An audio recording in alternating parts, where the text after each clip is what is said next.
कल शाम को अमृतसर कस्टम्स ने एक मेजर ब्रेक थ्रू किया है जिसमें 532 kilo heroin, suspected heroin of course, हमने पकड़ा है। ये रॉक सॉल्ट का कंसाइनमेंट था, पाकिस्तान से आया था और ये 26 तारीख को आया था कंसाइनमेंट। कल एग्जामिनेशन कल हम लोग कर रहे थे, राइट? हाँ, कल एग्जामिनेशन, ड्यूरिंग एग्जामिनेशन हमें इसमें कुछ सस्पिशियस लगा, डाउटफुल लगा। फिर हमने डिटेल्ड एग्जामिनेशन किया तो 14 बोरा सैक्स में सस्पिशियस आइटम्स मिला।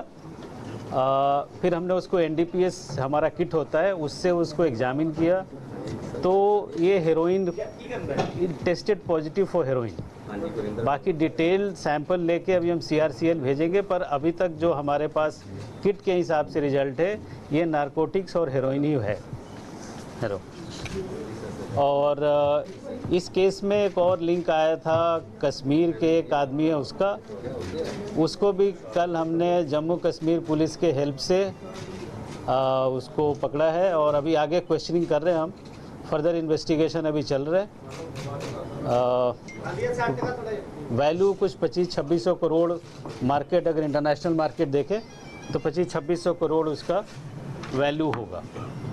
बाकी आप जो पूछना चाहें। जेएनके में जो बंदा है उसका क्या नाम है और वो क्या करता है?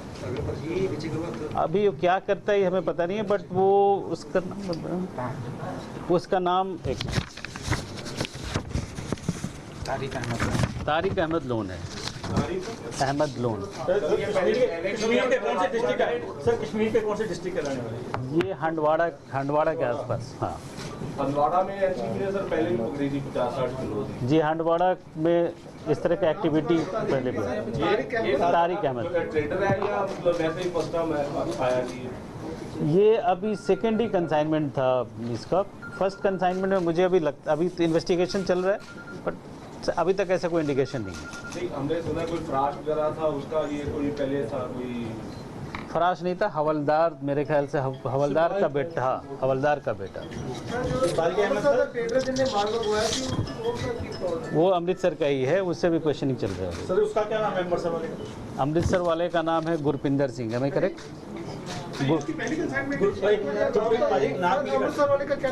गुरपिंदर सिंह, अमृतसर, करेक्ट? तो क्या इसकी फर्म है सर गुरपिंदर सिंह की कोई? हाँ, फर्म का क्या नाम था सर? कहाँ से ऑपरेट करता था फर्म? कनिष्का एंटरप्राइजेज, ये अमृतसर। ये कहाँ से, कौन से? कनिष्क अमृतसर से। नहीं सर, अमृतसर में कौन से मार्केट से करता था? कौन सा एरिया है यार वो exactly location? Hussainpura, sorry, Hussainpura. हाँ,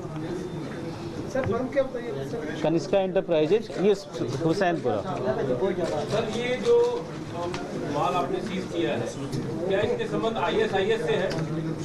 आईएसआईएस से संगठन जिस तरह से पैसा अगर रोटेट करना चाहते हैं, इस तरह की वो मूवमेंट करना चाहते हैं, पीछे भी एक alert? I think it will be too premature to reach that conclusion. अभी हमारे पास ऐसा कोई इन्फॉर्मेशन सर एनजी सर सेंट्रल सरकार की कुछ एजेंसियों ने कश्मीर में छापेमारी करी है और नशीले पदार्थों की जो पेमेंट होती है हवाला के माध्यम से, हाँ। तो क्या इस असाइनमेंट में भी ऐसी कोई बात निकली सर? अभी बहुत जल्दी है, अभी कैसे पेमेंट हुआ, इसका लिंक कहाँ है, ये भी थोड़ा टाइम लगेगा इसमें इन्वेस्टिगेशन में। सर्च की गई कुछ जगह पे, वहाँ से कुछ मिला कुछ ऐसे लिंक मिले जो जिसे हेरोइन का कुछ डॉक्यूमेंट मिला है, लेकिन अभी वो अभी हम एग्जामिन कर रहे हैं। गुरपिंदर सिंह का अरेस्ट हो गया? गुरपिंदर सिंह का अरेस्ट हो गया? अरेस्ट हुआ नहीं है, बट अब वो प्रोसेस चल रहा है, एग्जामिन कर रहे हैं। सर गुरपिंदर सिंह फरार है वो? नहीं, फरार नहीं। फरार नहीं। Deepak ji, was this on tip of intelligence or by chance?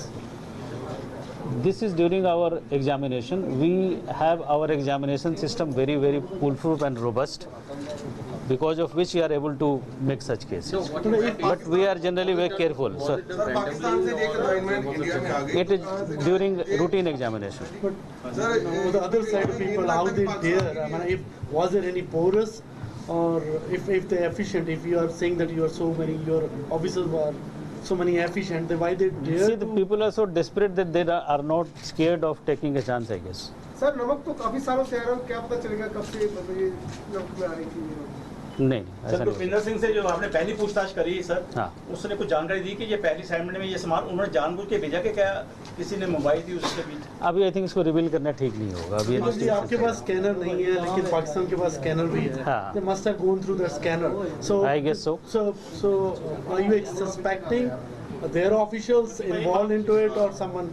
I would rather not comment on that.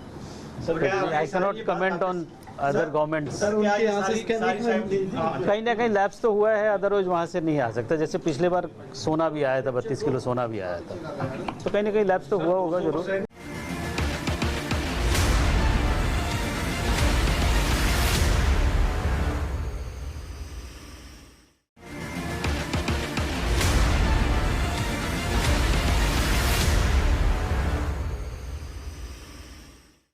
इस केस में ये कहीं अभी प्रूव नहीं हुआ कि ड्राइवर वाज नोइंग की कंसीलमेंट है। गोल्ड वाले केस में हमने गोल्ड सीज किया, ड्राइवर भी पकड़े, गाड़ी भी पकड़ी, पर ड्राइवर का कोई इन्वॉल्वमेंट नहीं था तो हमें जाने दिया, क्योंकि आप सिंपली इस तरह के केस में किसी इनोसेंट को इम्प्लीकेट नहीं कर सकते। इसका जो इम्प्लीकेशन है बहुत हाई है। एनडीपीएस में आप अरेस्ट करते हैं 10 साल बिल नहीं मिलता है। गरीब ड्राइवर जो 8,000 रुपये के लिए अगर वहाँ से ट्रक लेके क्रॉस कर रहा है, वो आदमी आप कैसे कह सकते हैं कि वो ही वॉज नोइंग और आपने छोड़ दिया? तो वो स्टेटमेंट हो गई कि वही लेके ड्रग्स आ रहा था और हमने जाने दिया। ये जरूरी नहीं है उस गरीब को पता हो कि इसमें ड्रग्स है। वो तो सिंपल एक कंसाइनमेंट ट्रक दिया गया, उसको क्रॉस करके यहाँ आना है।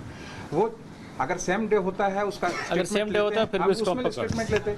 चूंकि रॉक साल्ट बहुत कम वैल्यू का गुड्स है, लो वैल्यू गुड्स है, इसमें 2 रुपये का गुड्स है, अगर 2 रुपया टैक्स लगाते हैं, 4 ही होता है, तो 4 रुपया में भी आदमी नमक खा सकता है जो 3.5 रुपये में खाता है, बहुत फर्क नहीं पड़ता है इसमें।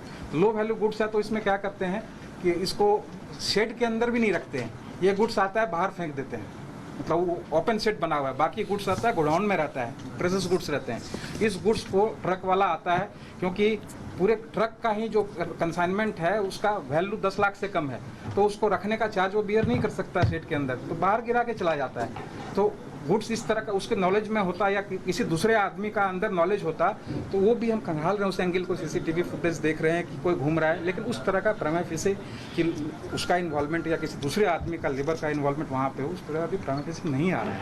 अगर अभी चल रहा है आगे होगा तो इन्वेस्टिगेशन में, अगर लीड मिलेगा वो भी इन्वॉल्व है तो हम पाकिस्तान कस्टम्स को इनपुट दे सकते हैं, वहाँ से भी अरेस्ट हो सकता है, क्योंकि पास्ट में हमारे इनपुट पे पाकिस्तान कस्टम्स ने भी अरेस्ट किए हैं एनडीपीएस में। When this was expected to come? अभी 1 दिन हुए हैं, अभी कल शाम को इन्वेंट्री बनी है, आज अभी आज सीजर हुआ सुबह ही है, बना, हाँ। अभी स्टेटमेंट चल रहे हैं दोनों के, तो ये प्रोसेस एक बार कंप्लीट होने दीजिए, उससे कुछ चीजें जरूरी नहीं है निकलेंगी। कि कल आया हो, हाँ? जरूरी नहीं है कि कल आया हो क्या क्या कंसाइनमेंट। कंसाइनमेंट 26 तारीख को आया। कंसाइनमेंट वही मैं 26 कह रहा हूँ, को, कंसाइनमेंट ये 26 को आया, 26 को ट्रक ड्राइवर वहाँ गिरा के खुले मैदान में गिरा के चला गया। 26, 27, 28, 29 ठीक है ना, 4 दिन वहाँ पड़ा रहा। तो अगर उस तरह रहता तो कोई आदमी रास्ते में ले लिया आपने? क्योंकि जब गुड्स आता है ना, प्रेशस अभी गुड्स नहीं, आता है तो अभी तुरंत फाइल investigation होता है, वो चल रहा है, कस्टम पे कुछ प्रेशर questioning देता है कि आज ही गुड्स हमारा निकल जाए। जब लो वैल्यू गुड्स होता है हमारे वो तो custody निकाल में नहीं देंगे, है, हम उससे तो जब questioning तक कर कस्टम्स रहे को हैं। डॉक्यूमेंट Custody फाइल मतलब नहीं होता है करेगा, जब हम गुड्स उसको आने के arrest बाद करते भी हैं अगर forward। कस्टम्स को डॉक्यूमेंट फाइल नहीं करता है, हम उसको नहीं एग्जामिन कर सकते। गुड्स 26 को आया, अब कस्टम्स को उसने अगर 28 को फाइल किया बिल ऑफ एंट्री, तभी कस्टम्स की प्रोसेस स्टार्ट होगी, because bill of entry filing से पहले कस्टम्स का प्रोसेस स्टार्ट नहीं हो सकता, गुड्स इंडिया आके रह सकता है। उसके लिए भी एक्ट में अलग प्रोविजन है, इस तरह ना हो। बट ये लो वैल्यू गुड्स में लो वैल्यू आइटम है जी सर, इसकी कंजम्पशन इंडिया में बहुत ज्यादा है और लार्ज क्वांटिटी में आ रहा है जी काफी देर से आ रहा है जी। इसका जो हम पाकिस्तान से इंपोर्ट कर रहे हैं क्वांटिटी बंद कर दोगे? देखिए ये फॉरवर्डिंग चेकिंग करते हैं थोड़ा पॉसिबल नहीं पॉसिबल है, ये जो कह रहे हैं ना कि दूसरे में नहीं होगा, ये टोटली क्रेडिट जो जाएगा ना, जो डेडिकेशन है, सिंसियरिटी है स्टाफ का टुवर्ड्स ड्यूटी पे जाता है, क्योंकि 600 बोरी थे इसमें, इस ट्रक में 600 बोरी उस गोडाउन के वहाँ गिरे हुए थे। कुछ 600 बोरी में हमारा ऑफिसर जाके छेद करके उसमें देखता है कंसिस्टेंसी है कि नहीं। पिछला भी गोल्ड हमने इसी तर्ज पे, हमारा जो ऑफिसर है ट्रेंड है इस पर्पस के लिए कि इतने बड़े क्वांटिटी से आप कैसे उसमें आइडेंटिफाई कर सकते हो कुछ यूनिकनेस है किसी चीज़ में क्या।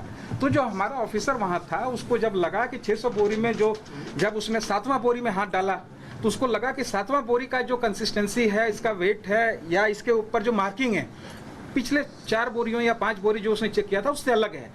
इससे फिर उसकी ट्रेनिंग से, उसके प्रोफेशनल जो उसका ट्रेनिंग है उससे फिर उसको सेग्रीगेट करता है, फिर उसको खोलेगा, उसको देखेगा कि उसमें तो रॉक साल्ट नहीं लग रहा है। जब एक बार उस तरह का अलार्म हो जाएगा फिर 600 की 600 बोरियां चेक की जाती हैं।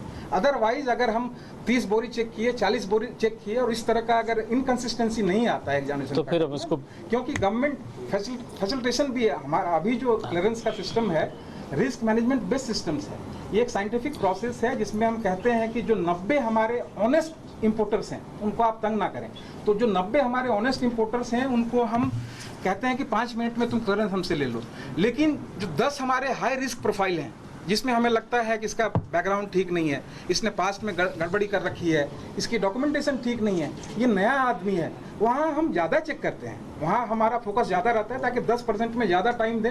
उस 10% में हमारे केस बनने के चांस 90% रहते हैं। गुरपिंदर सिंह की क्या प्रॉब्लम सामने आई है? हाँ, गुरपिंदर सिंह की क्या प्रॉब्लम है? देखिए इस केस में गुरपिंदर सिंह लीगल इंपोर्टर है, उसके कंसाइनमेंट से कंट्राबैंड निकले हैं। तो जो इंपोर्टर है जिसके कंसाइनमेंट से नारकोटिक सब्सटेंस निकला है, एक लीगल रिस्पॉन्सिबिलिटी उसकी बनती है कि उसके कंसाइनमेंट में ये चीज़ नहीं होनी चाहिए, क्योंकि उस कंसाइनमेंट में जो भी निकलता है उसकी एक रिस्पॉन्सिबिलिटी लीगल उस आईसी होल्डर पे, इंपोर्टर पे बनती है कि जो भी है वो मेरी रिस्पॉन्सिबिलिटी है। सही है। रॉक साल्ट खुले में आता है या बैग्स में आता है? दोनों में। जो ये वाला जो है, मैच साइज का है बैग्स में आता है। दोनों आते हैं। सर जो पाकिस्तान में जो पाकिस्तान से जो कंसाइनमेंट आई, जो हेरोइन जो पाकिस्तान से आई, अब इन तक पहुंचने का क्या प्रोसीजर है? कैसे, कौन सा डॉक्टर की, मान लीजिए कि ड्राइवर की इन्वॉल्वमेंट नहीं है, जब हाँ बाद में पता होगा जी, उन तक पहुंचने का प्रोसीजर कैसे फॉलो होगा? क्या है वो? पहले तो हम अपने देश में जो मंगा रहे हैं और जो बेच रहे हैं उन तक पहुँचे, पहले हमारी रिस्पॉन्सिबिलिटी, बिकॉज जो हमारा जुरिस्डिक्शन है पाकिस्तान में नहीं है। तो जहाँ मेरा जुरिस्डिक्शन है इंडिया में है, उस जुरिस्डिक्शन में जो बंदा है जो इस चेन में, स्मगलिंग रैकेट में, ऑर्गेनाइज रैकेट में जो इन्वॉल्व है, पहले तो हमें उसको पकड़ना चाहिए। फिर हमारा इंटरनेशनल ट्रीटी है, उसमें गवर्नमेंट का एक सेट प्रोसीजर है, उसमें जो भी करना होगा हम फिर उनको कम्युनिकेट करेंगे। सॉरी, कंसाइनमेंट कहाँ डिलीवर की जाएगी? ये अभी हम उतना डिटेल आपको नहीं दे सकते हैं बिकॉज बहुत इनिशियल स्टेज में है। नमक कहाँ जाना चाहिए? और कल नहीं बताने के पीछे रीजन भी यही था, अगर कल हम ये डिस्क्लोज कर देते तो आज जिसको हमने पकड़ा है हम पकड़ नहीं पाते। एक में अखबार में है, उसने डैमेज किया हमें, मैं बता रहा हूँ, उस अखबार ने हमें डैमेज किया है, उसकी वजह से 4 घंटे हमें ज़्यादा लगे उसको पकड़ने में। उसको छिपाने का पर्पज सिर्फ ऑपरेशनल था हमारा उस अखबार ने। लेकिन वही है कि इथिकल मीडिया, हर चीज़ को मैं यहाँ ज़्यादा बोलूँगा तो भाषण हो जाएगा, बट कल हमारा छुपाना एक प्रोफेशनलिज्म था, वो जिसने भी लीक किया उस तरह नहीं करना चाहिए। बिकॉज कल अगर जिस तरह सारे चैनल्स में आते हैं ना, उस तरह आने से जिसको हमने पकड़ा हम पकड़ नहीं पाते।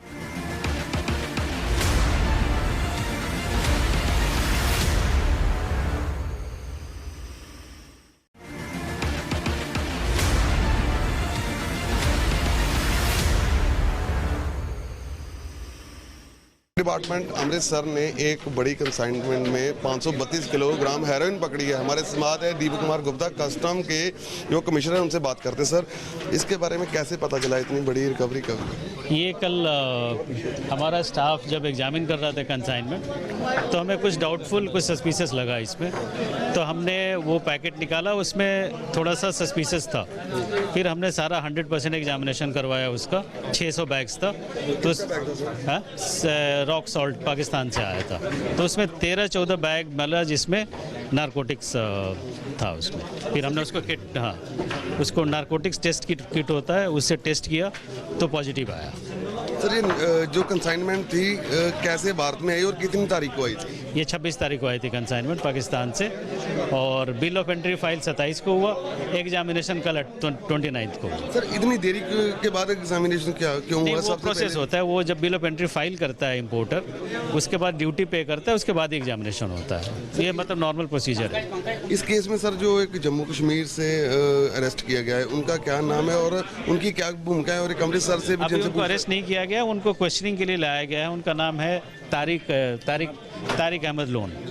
तो जो अमृतसर के हैं गुरपिंदर सिंह, उनका क्या रोल है सर? उनका भी रोल अभी चल रहा है, इन्वेस्टिगेशन में है, अभी डिटेल बताना ठीक नहीं होगा, बट है उनका कुछ। लीगल इंपोर्टर से? लीगल इंपोर्टर वही है, इंपोर्ट वही कर रहे हैं ऑन पेपर। सर, इसमें कहीं ना कहीं आपको नहीं लगता कि पाकिस्तान से जब ये इंडिया एंटर हुआ तो पाकिस्तान के अथॉरिटीज़ का फेलियर है?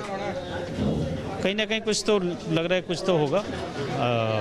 पर I am not able to comment on this. तो जो पाकिस्तान के अधिकारी हैं, अब इसका प्रोसीजर क्या होगा कि उन तक पहुंचा जाए जिन्होंने जो इतनी बड़ी हेरोइन की जो कंसाइनमेंट भेजी है? देखिए, जैसे अभी हमारे एडीसी साहब ने बताया कि अभी हमारे जुरिडिक्शन में जो इंपोर्टर थे और जो पूरे मास्टरमाइंड थे रैकेट के, पहले हम उनको पकड़ेंगे, फिर हम देखेंगे कि पाकिस्तान का क्या करना। सर, इसके लिए जो भारत में जो जम्मू कश्मीर में है वो काम क्या करते, क्या उनका हवाला राशि का भी कोई जो कर्ज चल रहा है? अभी इतने जल्दी हम नहीं बता पाएंगे, अभी इन्वेस्टिगेशन चल रहा है, ये कल ही हुआ है केस डिटेक्ट, तभी थोड़ा टाइम लगेगा इन्वेस्टिगेट करने में। इसमें सर किसी और की भूमिका, जहाँ अमृतसर में कुछ जगह पे सर्च भी किया आपने, कुछ मिला वहाँ? कुछ अभी कुछ खास नहीं मिला है, थोड़ा बहुत मिला है, अभी हम इसको स्टडी कर रहे हैं, डॉक्यूमेंट्स मिला है, स्टडी कर रहे हैं। सर, ये दोनों जो जिनसे आप पूछताछ करें, इनका कोई क्रिमिनल रिकॉर्ड पुराना? अभी तक तो नहीं है, अभी तक हमारे नॉलेज में नहीं है। नहीं, अब इसका प्रोसीजर क्या होगा सर, जो वहाँ तक जो आरोपी हैं उन तक पहुँचने का? ऐसा है कि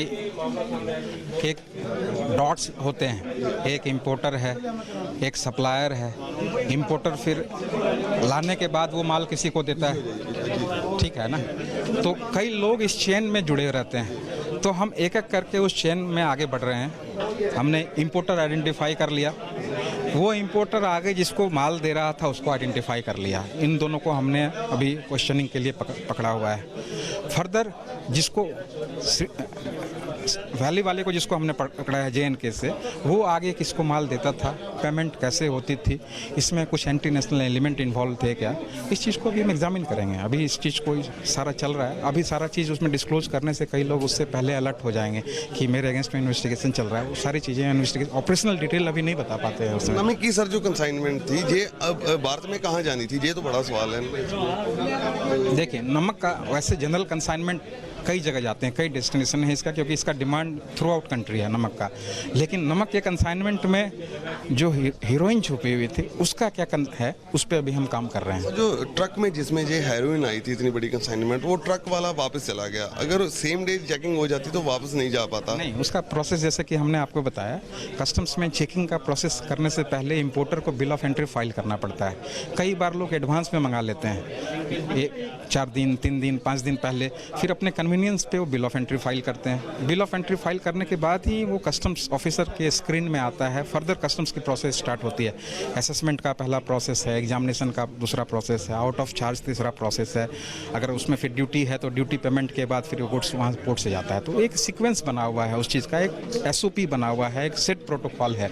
तो उसमें बिल ऑफ एंट्री फाइल करने से पहले आप उसको एग्जामिन नहीं कर सकते हैं, मतलब उसको प्रोसेस नहीं है वो। आप बिल ऑफ एंट्री का वेट आपको करना ही पड़ेगा इंपोर्टर फाइल कर। तो इसमें अगर गुड्स आया और इंपोर्टर ने नहीं सेम डे फाइल किया, नेक्स्ट डे किया या उसके बाद किया, तो उसमें आप ये नहीं कह सकते कि उसने आपने क्यों नहीं किया, क्योंकि जो SOP है उसको एक सेट रूल्स है, उसको फॉलो करना है आपको। सर, जो ये कंसाइनमेंट थी नमक की आई, इनकी पहली कंसाइनमेंट थी कि इनसे पहले भी कोई कंसाइनमेंट आ गई थी? हो सकता है इनसे पहले भी इतनी बड़ी मात्रा में हेरोइन कोई पहले दिन में तो ला नहीं सकता कोई।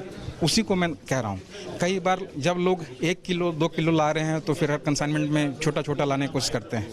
जब ऑर्गेनाइज सिंडिकेट काम करता है, जो रिसेंट ट्रेड आप देख रहे होंगे, ट्रेंड अभी जो ड्रग स्मगलिंग का है, वो जो ऑर्गेनाइज सिंडिकेट है वो कोशिश करता है कि छोटे छोटे से अच्छा है एक बार ही हम बड़ा निकाल लें, उसमें बार बार रिस्क ना लेना पड़े।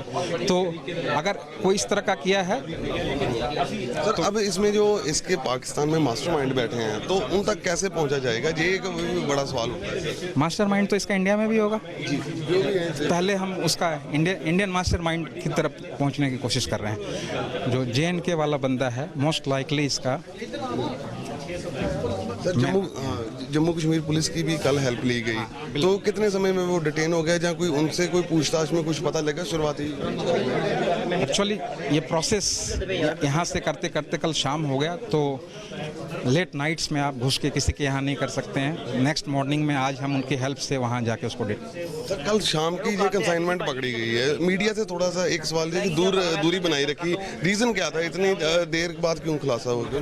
क्योंकि ये इशू इतना सेंसिटिव था, जो सीजर इतना बड़ा था, ये अगर बहुत ज़्यादा मीडिया में चला जाता तो कई लोग इससे जो जुड़े हुए हैं कल, जिसके बारे में आप आज हमें पता है, फिर मुश्किल हो जाता है। कितनी मार्केट वैल्यू कितनी है इसका? मार्केट वैसे तो ये जहर है, जहर का कोई सोशल वैल्यू नहीं होता, ये तो लाइफ लेता है, बट जो ट्रेडिशनल नोशनल वैल्यू जिसको कहते हैं इंटरनेशनल मार्केट में, ये 2700-2800 करोड़ के आसपास। टोटल सर क्या क्या एक बार तरतीब से बता देना, क्या क्या पकड़ा, क्या जो 532 केजी हीरोइन है और 1 केजी हीरोइन का जो मार्केट वैल्यू है 5 करोड़ के आसपास है, तो 2650 करोड़ हीरोइन हो गया और 150 करोड़ क्या जो 52 किलो हैं वो क्या कौन से नारकोटिक्स हैं? अभी वो जो हमारे प्रिलिमिनरी किट हैं वो उसको एग्जैक्ट आइडेंटिफाई नहीं कर पा रहे हैं, क्योंकि उसको सीज करना इसलिए भी ज़रूरी था कि इसका 600 बैग हैं इसके, वो रॉक साल्ट डिक्लेयर्ड थे, तो जो 52 केजी है वो रॉक साल्ट नहीं है, तो मिस डिक्लेयर गुड्स है वो। अब चूंकि ये 532 केजी हीरोइन लाया हुआ है और ये डिटेक्ट हमारा प्रिलिमिनरी किट से नहीं हो रहा, इसको हम एडवांस टेस्टिंग के लिए दिल्ली भेज रहे हैं, वो कंफर्म करके बताएंगे क्या है इसमें। Thank you sir, thank you. So ये थे अरविंद कुमार जो असिस्टेंट कमिश्नर हैं कस्टम डिपार्टमेंट के। एक बड़ी कंसाइनमेंट को पकड़ा गया है और 532 किलोग्राम हेरोइन को पकड़ा गया है। एक बड़ी जो कस्टम डिपार्टमेंट की एक बड़ी उपलब्धि मानी जा रही है। पाकिस्तान से लगातार हिंदुस्तान में स्मगलिंग हो रही है नशीले पदार्थों की, यही 2700 करोड़ की जो हेरोइन है वो पकड़ी गई है। अब इस मामले में कस्टम डिपार्टमेंट ने J&K पुलिस की भी सहायता ली है और भी एजेंसियों की सहायता ली जा रही है। इस मामले में आने वाले दिनों में और भी कई खुलासे हो सकते हैं। कैमरा पर्सन सिकंदर के साथ गगनदीप शर्मा, IBP न्यूज़, अमृतसर।